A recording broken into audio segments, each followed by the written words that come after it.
I just watched a video on YouTube today about Highlander and about the 11 more or less consistent rules that it holds to. And it made me think, what are the rules that you are consistently holding to in your game world? And that's an important question because when you have rules, they need to be held on to. So if you have a rule that magic only works some of the time, and that's why we roll dice, that gives that opportunity for the game world to adjust itself and have failure in magic. That's a great option. That's a great thing because one of the things that I don't like about some systems is that magic always happens and it always hits. And if you got all your spells prepared, that spell will hit.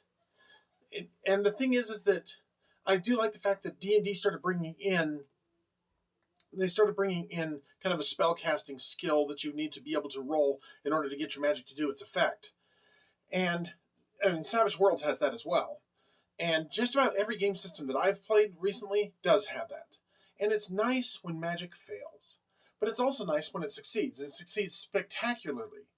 Now, one of the things that I kind of don't like about the way D&D does their magic is that it has a set, like 2d8 damage. That's all it's going to ever do.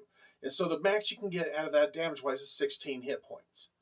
I like Savage Worlds on the fact that it will be open-ended. Yeah, you may only be rolling 2d6 or 3d6 on a raise, but when you roll that 3d6 on a raise, then you're really going to see some amazing things happen, especially if you start acing on those 3d6s. So you roll your 3d6 for damage because you've already hit. Well, actually, let's just walk through that real quick. You roll first your spell casting ability and your wild die. So if you have a D8 in spellcasting and a D6 for your wild die, you roll those. Either one of those aces, you roll them again. And you keep rolling until you stop acing. Then, as long as your total is 4 or better, you hit. Now this is unobstructed, pure view to your opponent. Versus if they're hiding behind walls or things like that. So unobstructed, pure view to the opponent, you hit on a 4. Now you start rolling your damage. Now say you rolled an 8, so you got the raise. Let's go ahead and roll those 3d6. And those 3d6 start acing. And they ace. Or maybe you roll ones on all of them. You spend a penny. You re-roll it because damage rolls can always be re-rolled. Whereas with a pair of ones on your to hit roll, that's a critical fail and you can't really Benny out of that. But it can always be Bennied. Almost always, I should say.